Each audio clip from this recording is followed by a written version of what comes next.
All right, here's a bit of a workout that you can do at home. Now remember, you can do it for time or you can do it for reps. I would probably start off with, say, doing it for time and then seeing how and count your reps during that. So say 45 seconds, count how many reps you can do in 45 seconds and then go from there.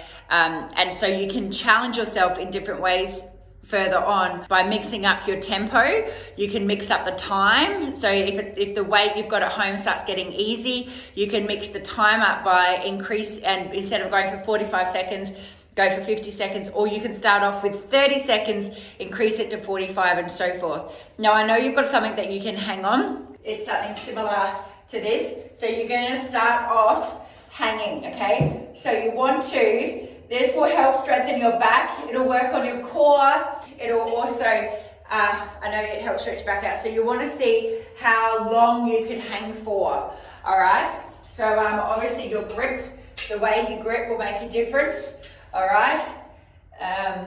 But we don't want to be swinging. So that's the first thing, is you want to see how long you can hang for and then give yourself a rest and then come back to it. You can do a core exercise in between or something, and then you're going to come back to it and you're going to do shoulder shrugs. So shoulder shrugs are going to be when you're hanging down, and then you're going to lift your shoulders up, and when we're lifting up, we want to be squeezing your scapula, so your shoulder blades, you want to be squeezing them together.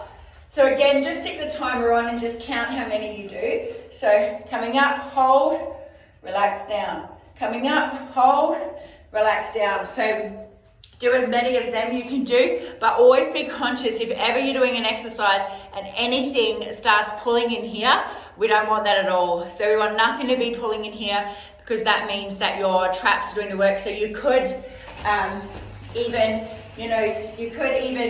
like put something under to stand. So I've got a chair here, so I can stand. So see how I'm holding onto the chair, but I'm still focusing on using my back muscles, and especially if it's something that you've not worked before, it might be weaker because they just tend to be if they've not worked on it. Okay, so that's your first lot of exercises. I would always start off with the easier option and make sure that you can feel the muscle activating. So again, with those shrugs, it's got to be between your shoulder blades. So that's the first one. Next one, we're coming to a bent over row. So bent over row, I'm going to show you with a chair. Okay, so we just want something to hold on. The bent over row, your back is a big muscle, so it should be able to cope with a big weight. All right, so I know you've got a 7 and a 3, so I would be more inclined to go to 7. But if you don't feel the muscle activating, you don't feel it in your back, if you're starting to feel it in your forearms or anything else, go to the 3 and then you'll build up from there. So I've got one foot in front of the other. My core is on. So we switch our core on from our pelvic floor first. Draw your belly button to your spine. So hold it that way. So I'm leaning forward. Okay, so we want to have a nice flat back. And I prefer to have one foot in front of the other. So I've got a bit of a split stance.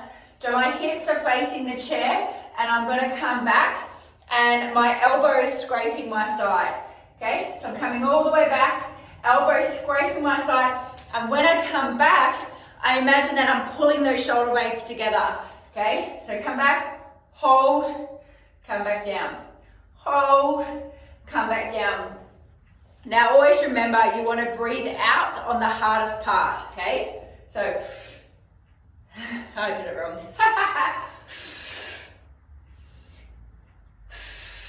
So I help you. So breathe out on the hardest part. Okay, so you're going to do that on the left side and then on the right side. Okay, and then we're coming to a chest press. So you're going to come on the ground. All you need to do is you want to have something to elevate your shoulder blades off the ground so you can get a bit deeper. So I've got a roller here. You can use pillows, whatever you can find. Okay, so then we're coming. So what we do is, it's called a superset. So you want to do like back muscle, chest muscle, back muscle, chest muscle, because then you're not wasting any time and your back muscle will rest while you're working the chest muscle. Okay, so So again, as much as we want to work in your back, we need to do the opposing side. So I'm just using this roller to keep my shoulders off the ground, okay, and I'm coming to a chest press, so hands are in line with my chest. I'm coming all the way down and then coming all the way back up. So you want to make sure that the dumbbells are in line with your nipples, all right? Coming all the way up, all the way back down.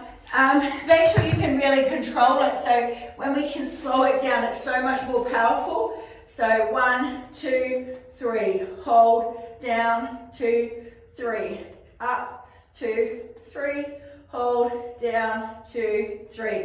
So you can mix it up to however you want. You can have one hand up, 1, 2, 3, up, 2, and do one side at a time. So you can do those types of things. So it's called a superset. So we're going to start off bent over row. So say 45 seconds on the left, 45 seconds on the right. Get down to chest press, and then 45 seconds. That's one round, and you would repeat that 3 times. So hopefully that makes sense. Okay, so you're going to do that, and then you're going to finish off with a minute of push-ups. So the reason we do that is because the push-ups, we've worked the chest muscle, and the push-ups you're going to really finish off that muscle, and we want to fatigue it because that's how you get a result. They've got to tear and then they have to repair. So just as a reminder, push-ups, don't know how you've been taught to do them, but it has changed. So make sure that your hands are in line with your chest, your body weight is forward, and we're going to come all the way to the ground. So it's better off to lift. It's better off to lay down on the ground, lay all the way down, take your hands away, and then come back up. So come all the way down. All right. So, but if you can come down and up like that, that's fine. But if you find that we're doing this, which people tend to be, then just lay flat on the ground and pick yourself up. Always keep those hands in line with your chest, and your elbows are tracking backwards, because when they track backwards, you'll get your biceps and your triceps more. Okay, so that's the first round. You repeat it 3 to 4 times. Okay, your next round, we're going to do a back fly. So you're going to probably need your lighter weights for this. So you can do it standing or sitting. If I was standing, I'm going to be, my knees are soft.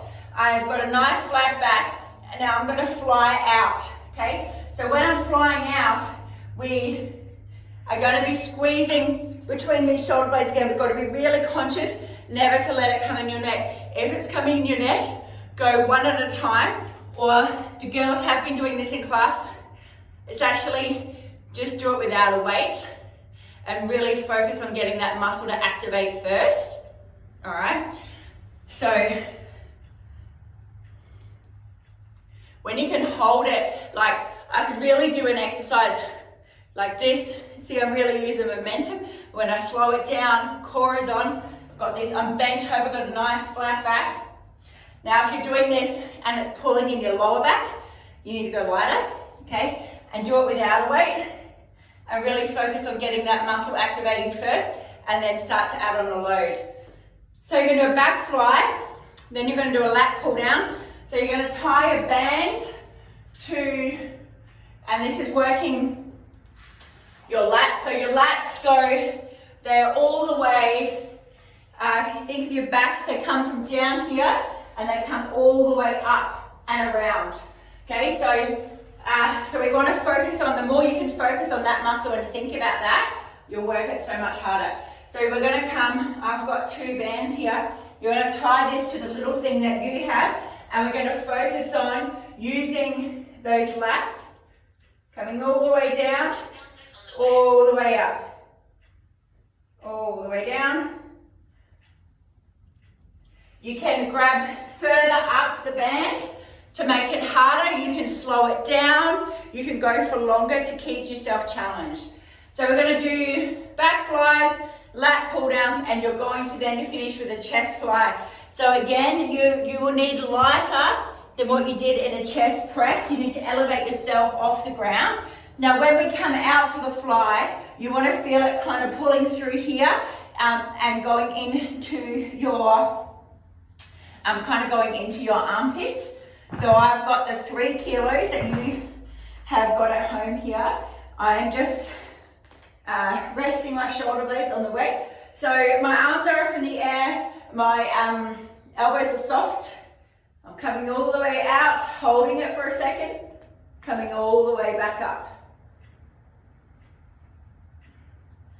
And the more that you again focus on those chest muscles to do the work, so flying it out, flying it back up. If you need something to support your neck, to hold your neck, do so. You know, like you can just find something comfortable. You can lay out a bit further, but you really want to feel the pulling through there. And the more that you can concentrate on using that feel like that muscle in there, you'll feel so much better.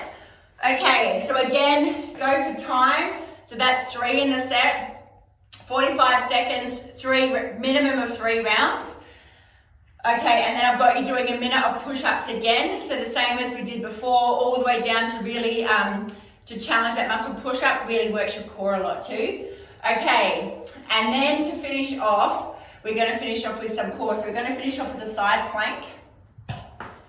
So the side plank, you wanna keep your hip off the ground. You've got 3 options.